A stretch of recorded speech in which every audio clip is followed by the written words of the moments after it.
3, 2, 1. Welcome, Deep and Wide, the show that explores a wide variety of deep topics.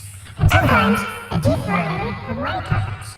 Today we're joined by a wide variety of deep people, and we're going to jump right into it, asking questions and hearing what they have to say.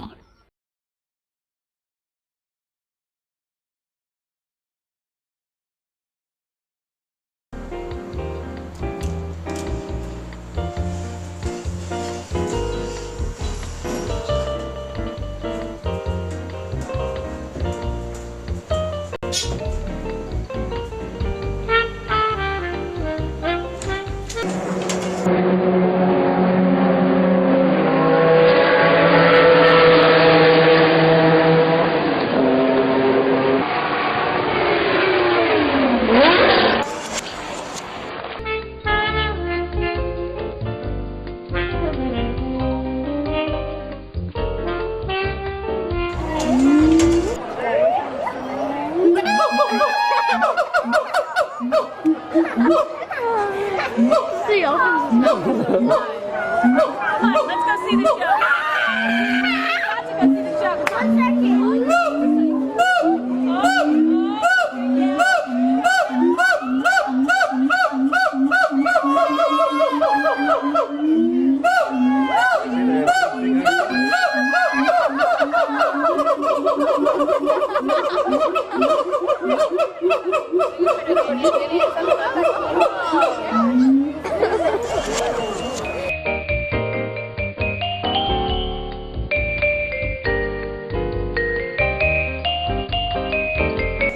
我的螳螂拳，你见识过？螳螂拳只有一型，让你见识见识少林的十形拳。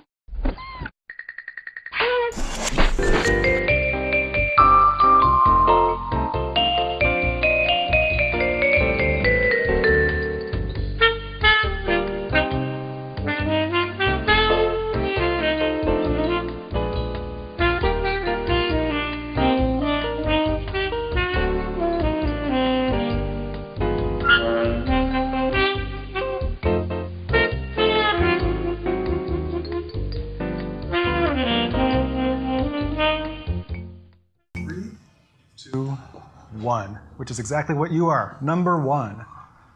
I love you. All right, we're back again, obviously. We have Catherine, Steve, and John. You're all mic'd up, ready to go? Looks good. Okay, let me fix my hair. Okay, the question we have for you to start with is about out-of-body experiences, near-death experiences. If you've had any, if you haven't, if you have any thoughts about them. Catherine? Well, I have heard that that the dreams that you have where you're flying actually are an out-of-body experience. Oh, that's cool. There's a part of you that actually is having that adventure, whatever it is you think you're flying through or over or around.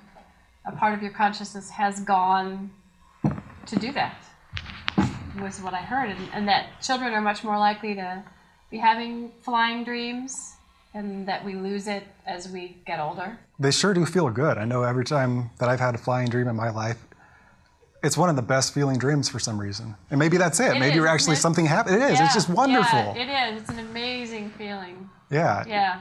Yeah. Have you guys had flying dreams? I've always been stopped by TSA in my flying dreams. I can't really say that I ever remember having flying dreams. Now, as a young man, I read Freud and started interpreting my dreams, and after a while, I stopped having, or at least stopped remembering my dreams. Good. Really? Interesting. I guess that's what Freud does to you, but I don't really remember flying dreams. As far as near-death experiences, I'm not sure this qualifies as a near-death experience, but once I was stung by a bee, and I went into, I guess it was shock and all sorts of states. They rushed me to a hospital, and I remember just sort of hovering there thinking, oh, gee, maybe I'll die, and it didn't seem to faze me. I mean, it somehow or other you reach a level of disorientation, maybe it is, or just disinterest in your life, that you're still conscious, but you're not really associating the fact that what's happening is to you. Now, I don't know if that rates as where the person claims that they saw the light. Well, it definitely fits in with the classic story. I mean, you say you were hovering above. I assume you mean were you looking down or something? Yeah, I could sort of imagine myself. I was sort of thinking of myself. I was sort of seeing myself on the line out there. And that is such a common story that it's hard for me to believe that when that situation happens, we all somehow remember, oh, this is what everybody else said, so this is what I'm going to do. Yeah. It seems like something happens there. Yeah. And that so many people have a very similar thing. It's and I guess the thing is that while hypnotic regression is, a lot of people reject it because hypnosis can be fake, but, it comes up with a similar story, people going to the light and stuff like that. It's interesting. I don't know how to really explain the phenomenon. It's any more than I know about alarm clocks. Well, in a way, they're both similar. We know that these things happen, but as far as how or why, it's a hard answer. Well, and then there's that whole aspect of intentionally leaving your body. They call that journeying. And wasn't it Carlos Castaneda? Oh, I remember those books. Yeah. Yeah, his whole thing was the peyote and that'll do it. Yeah, but there are other methods that are used for that too, by a lot of the religious and the Buddhists have a level of meditation that is an out-of-body experience, right? And So kind of like higher consciousness, out of body, kind of together. Yeah, where you travel on other planes and talk to maybe your totem and. Well, then I'm thinking like Bali, the shadow world, the shadow puppets. Because they're talking about our world is the shadow world and the real world is beyond. Right. And that's I wasn't thinking about those types of things in this question, but I guess it is all tied together. It is all connected. I think it would be the same part of your spirit or your consciousness that was removed or released or just had gone out to play in those moments, maybe. Now, have any of you experienced lucid dreaming? The idea that you become aware in your dream that you're dreaming and then you could affect what happens? Yeah, you have, right? Haven't you? Usually when I realize, oh, this is a dream, then I just wake up. Oh. So you frequently do that? Well, frequent is a relative term, right? More than none. Yeah. I think you frequently do it. So what's that like? Oh, how do I even describe that? Well, do you know the theory of where you can decide what you're going to dream before you fall asleep? I think I don't know the details, but I've heard of that. Yeah, well, and that's not anything phenomenal. That's as easy to say that if you didn't make a decision about what you were dreaming, you'll in the morning when you wake up, you can probably tie some of your dreams to whatever the last TV show was that you watched or whatever the last book was. Yeah. Or if you had a meeting at work that you hadn't quite, So the idea that we can decide what we're going to dream is not much of a stretch beyond whatever the last thing was we were interacting with anyway. So a TV show or a conversation that you have with yourself. And so it's a very small step to making decisions as the dream progresses about how it will proceed and what the outcome is going to be. And I understand there's a whole therapeutic field now that is about manipulating your dreams, that helps you resolve old issues, recent issues, everybody has those moments in school where they say something stupid. You have your little social faux pas moments, right? And so I read a book recently where the theory is that you can go back and you can direct yourself to dream and about a particular incident that you can't seem to let go of, and say the thing you wish you would have said, and that after a certain number of incidences, then that becomes the stronger memory than maybe what actually happened to you on that day, and then you're able to move past it. And now, would it change the memory of the person you said it to? Wouldn't that be nice? Wouldn't that? But I guess we'd never know. You could go to your high school reunion and they'd be like, "Yeah, you really got me on that Totally. one." Yeah. living in your own dream world. I guess that's the American dream, literally. Right, yeah. But so you do have lucid dreaming experiences. Do you do anything specific? I mean, do you try to fix things, or do you just try to have the experience? Or wouldn't this be great? And if you fly in that dream, are you having a out-of-body experience? All right, wouldn't that Self-induced out-of-body experiences through the dream time? I've never tried to have a flying dream.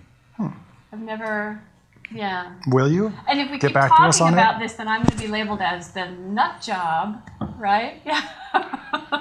I don't think so, because everybody dreams, even if they don't remember it, and it's all, you could label that as a nut job. So I don't know. Come on, you go to sleep at night, and then you have these wild fantasies in your head that you can see and hear. Yeah. That's kind of nutty. For all of us. Yeah. Yeah. Then you look at like dogs and things, and they're all twitching around. We assume they're dreaming. Who knows? I don't know. So walking in your sleep. Yeah. People who eat and drive and do all those things. Yeah, that's a problematic thing. Yeah, that's connected to. They think they've narrowed that down to a chemical that actually is supposed to kick in when you fall asleep that prevents your physical being from enacting what your brain is going through. And some people don't have that chemical, and that's why they get up and do the things they're dreaming about. It's because there's been a malfunction. Yeah. But I wonder if maybe that's just the scientific explanation, and if maybe it's not that simple at all. Yeah. So we'll just move on with that. Actually, before we move on to the next clip, Steve, you're up here. I want to use you for something. Just stay there. You all can talk amongst yourselves. Okay. You have such a nice voice, Steve. I'd like you to read this book to us.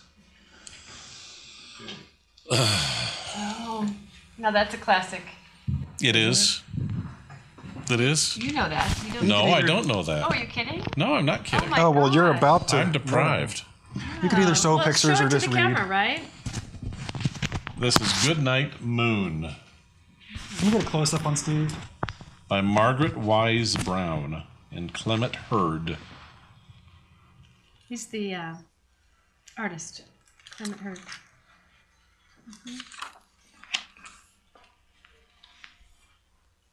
Half of the experience of this book, though, Dan, is the pictures. Well, that's why I said he could turn and show if Yeah. he sees fit. Because it's important, because they go from color to black and white. But also the experience is, that's a library book, so be careful with it. In the great green room, there was a telephone and a red balloon. Wait, stop for a second. Loosen yourself up a little bit. You just sounded a little vocally tense. I have high ambitions for your voice right now. Oh, good. Thank you. Oh. Thank you. Thank you, Daniel. In the great green room, there is a telephone and a red balloon and a picture of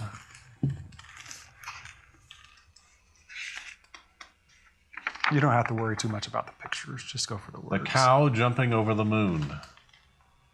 And there were 3 little bears sitting on chairs, and 2 little kittens and a pair of mittens, and a little toy house and a young mouse, and a comb and a brush and a bowl full of mush, and a quiet old lady who was whispering, "Hush." Good night, room. Good night, moon. Good night, cow jumping over the moon. Good night, light in the red balloon. Good night, bears, and good night, chairs. Good night, kittens. Good night, mittens. Good night, clocks, and good night, socks. Good night, little house, and good night, mouse. Good night, comb, and good night, brush. Good night, nobody. Good night, mush. And good night to the little lady whispering, "Hush." Good night, stars. Good night, air. Good night, noises everywhere. Thank you, Steve. And with that, we're going to switch to the next video and get our last panel up here on the stage. I want to read the runaway button.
Hi, Johnny. So, this is our last section for the Deep and Wide show of the day. Hopefully, we're able to do more, and we can have more conversations that go deep and wide. Our last two Deep and Wide guests will have one quick question and then a deeper question.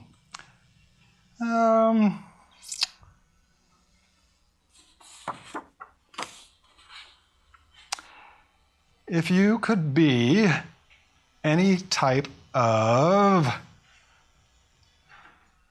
weapon, what would you be?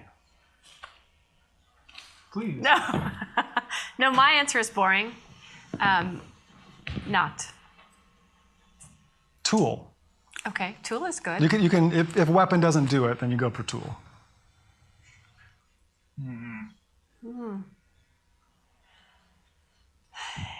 In the modern age, Any age. It's not hard. well, I'm going to go with screwdriver, actually, because you can actually do more with it than just be a screwdriver. I'm sorry, but this, in my mind, ties back to the difference between men and women question earlier. Right, yeah, yeah, I knew that this was dangerous when I thought of it. No, that's Yeah. great. That's perfect. I love that. I'm just going to leave it, though. How about you, Garrett? I don't know, like, I was thinking like atomic bomb, but my life, Wow. my life would be really short. Short but powerful. Yeah. Yeah, I think I'll just go with that. Atomic I'll bomb. go out with a big bang. I didn't even consider that one. Okay. This is a great segue to the last question, which is thoughts on death and the human soul. You're up. And you can go either or both together. I don't know how to answer that. From your heart. From my heart. Well, in terms of what I believe in, like, my spirituality, because I'm a Christian, so obviously I'm going to feel that there is life after death. I mean, not everyone believes that. Well, but I'm asking you, Yeah. you know, tell us your feeling about, both about after and just the notion of dying, you know, how you process that as a living person. For me personally, I pretty much look at it as I die when I'm supposed to die. If I die tomorrow, then that's okay. I lived a good life.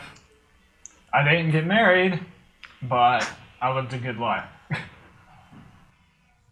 And if you die in 80 years, you probably might have gotten married. I guess the best way to say it is I'm not scared to die, Yeah. or of death in general. And I bet that ties in with your belief, philosophy, faith, whatever you want to call it, Yeah. of what comes after.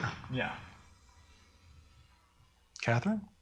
Well, just based on our earlier conversation about love, maybe marriage isn't all it's cracked up to be.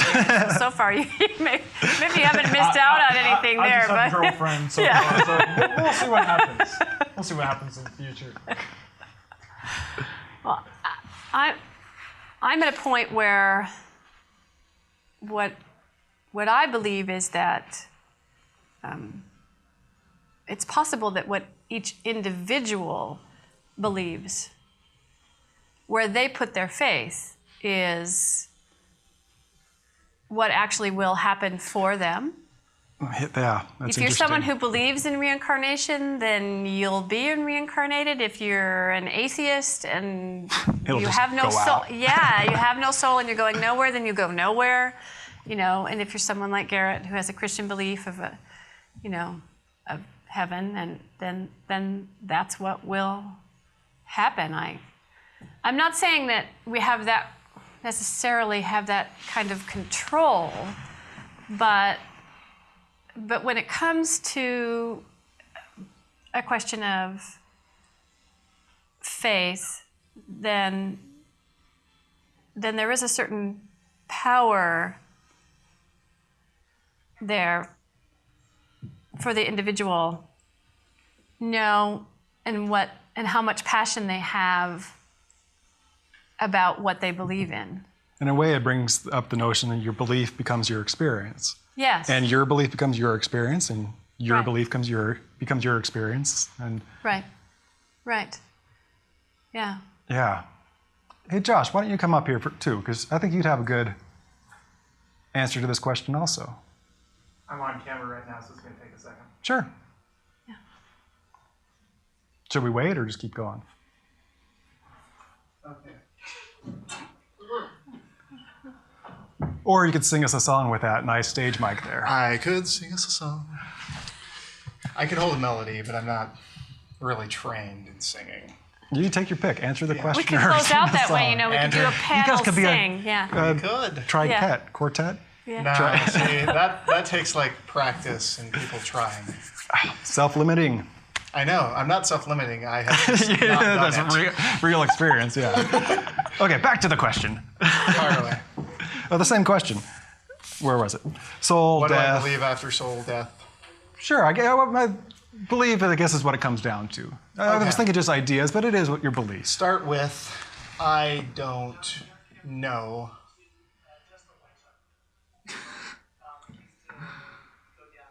Why can we hear that? That's a good question.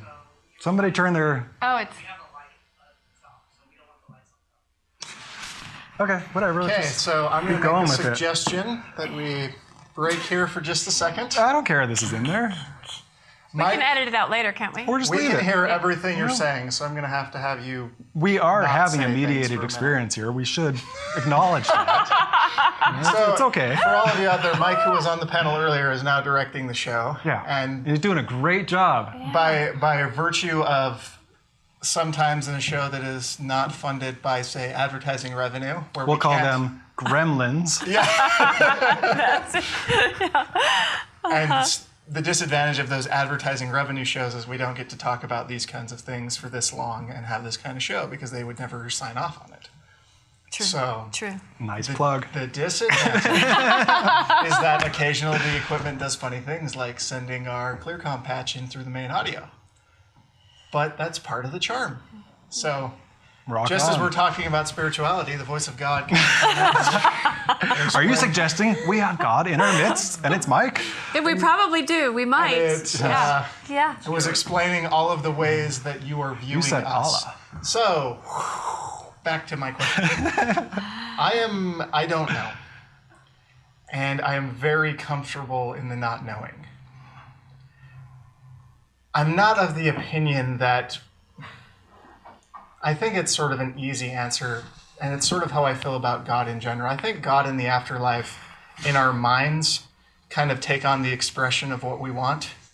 So I'm of the opinion that God was created in our image more than we were created in the image of God. Jethro Tull. I can't fathom a universe as vast and amazing and magnificent as we've discussed before, having one tiny speck of a planet with one tiny speck of a species that barely existed for one fraction of how long that planet's been around, and that's the only thing in all of this expanse that God cares about. That this being is most like that thing. Right. God to me... Because what would be the Right. point of having all the rest? Yeah, exactly. Right. Yeah. Yeah. It gets back to that like universe-centric thing where once Right. upon a time we actually believed that the universe was the center of everything, and it makes a lot of sense if God cares about us on that level. And perhaps God does. But if I am to take on, and this is getting into a broader question than the afterlife, I'm sorry, but it helps. Oh no, this is explain where I'm this is going. your time to shine. That being could care about us on that level, but I have to think that that being cares about everything on that level. And that's a whole lot of caring. And that's a whole lot of caring. It would take quite the being to be able to do that. And perhaps that being doesn't exist at all. Or perhaps that force, that energy, is something that can't even be defined in terms of being. Perhaps these are concepts of self that we have just identified because we have a brain that's separate from everybody else's. And if we were more evolved and greater expanse, our thoughts would be merged. Our thoughts would be something much more complex and a part of something greater. Maybe we're more complex than God. Maybe God just is, and we. Yes. This is just a thought. Or God on the is top just of my head. a manifestation of the ways in which we are already connected. This way, yes. Yes. Or yes. you know, perhaps this energy that we're defining as God is really something different. And I tend to lean more towards the Eastern end of things, not because I feel like it's any more true or justified than the Western version of things. That's like Idaho Falls. Yes, like Idaho Falls does. Those people in Idaho Falls. Yeah, in the East. Eastern, I mean, No, like in our world. Those philosophies, more of a Buddhist take on it. And it's interesting because I'm a Mormon, you know, and I identify culturally that way still. But religiously, I kind of lean in a less linear vision of how this all works together.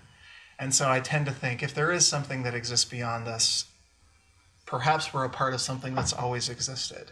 Mm-hmm. And this mode that is our existence now is just a phase to another stage of existing. And that this consciousness that we're experiencing is something, you know, this is a very cherry on top version of it. The nihilist in me thinks, yeah, we're screwed. But it doesn't matter. It just goes away. And this consciousness that we're experiencing is an aberration of the norm.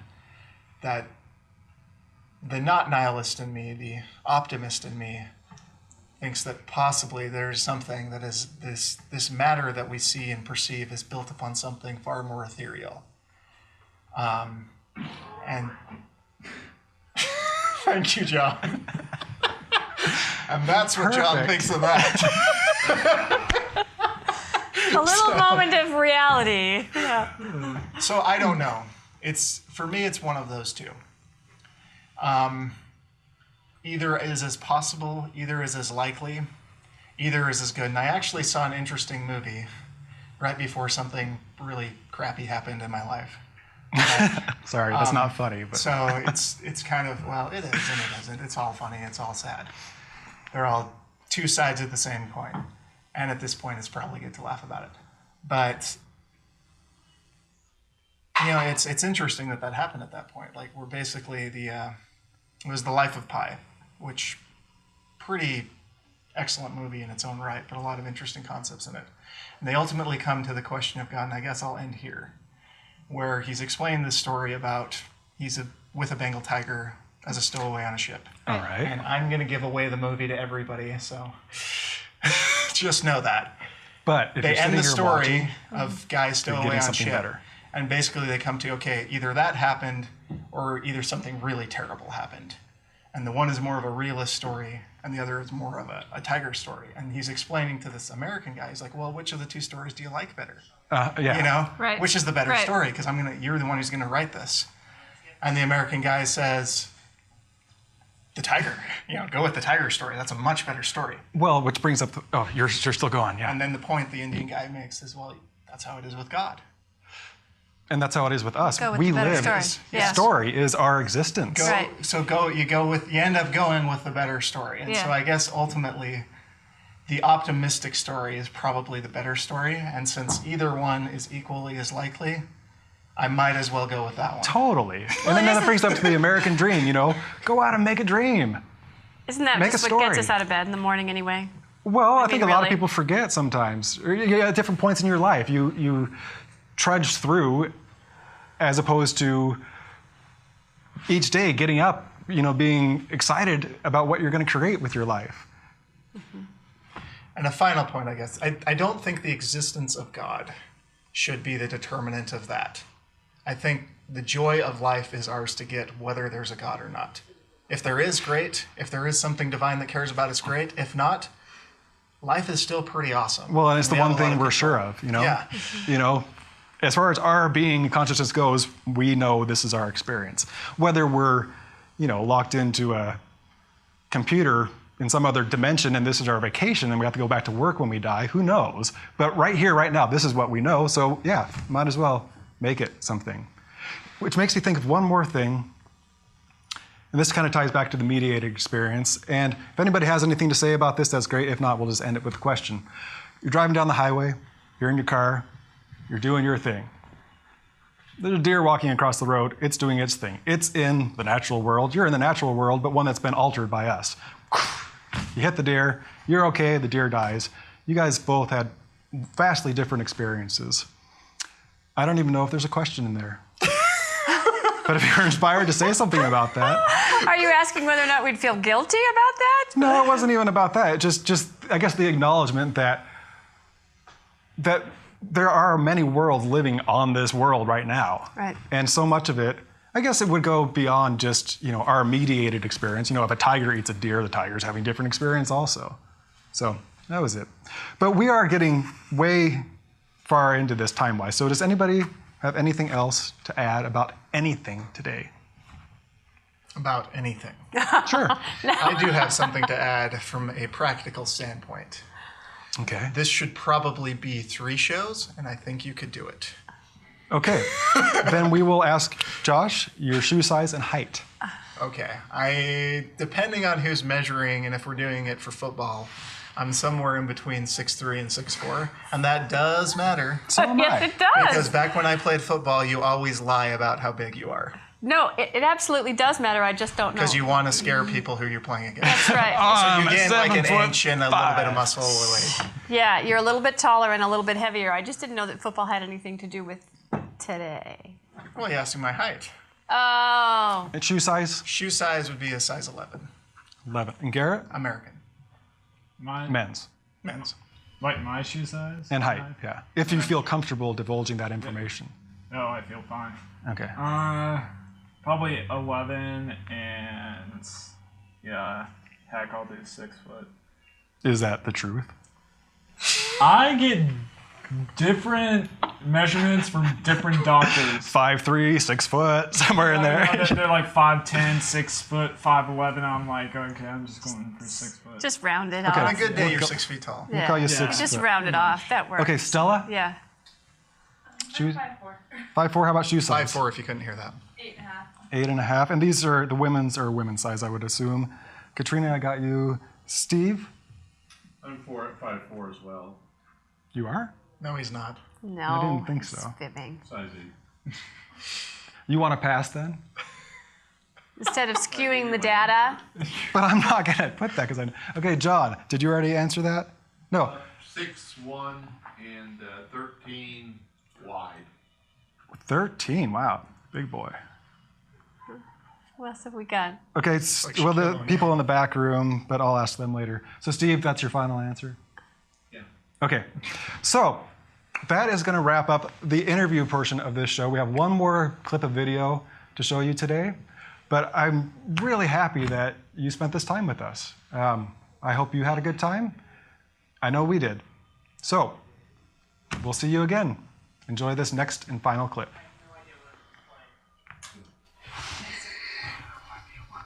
Number 8. We don't have any. We played all. We don't have. Just add it in after.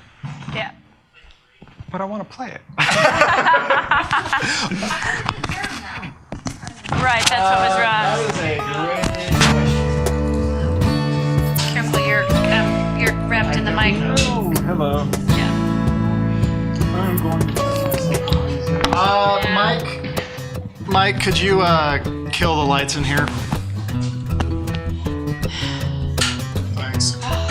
You know, the day destroys the night divides the day. Try to run, try to hide, break on through, break on through, break on through to the other side. You know, we traced our treasures here, dug our treasures there. Can you still recall the night we cried?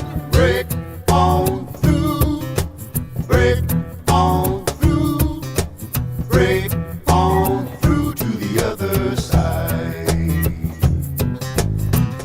Everybody loves my baby. Everybody loves my baby. Everybody loves my baby. Everybody, everybody.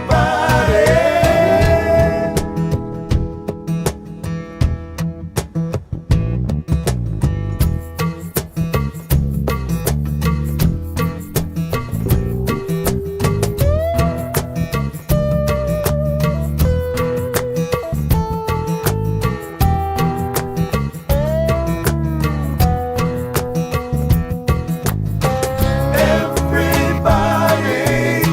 loves my baby. Everybody loves my baby. Everybody loves my baby. Everybody, everybody.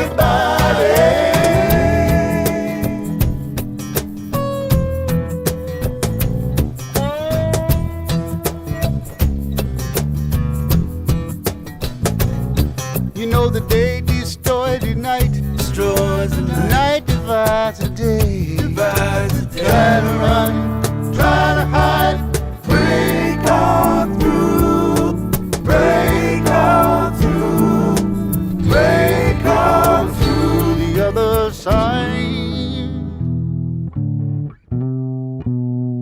to the other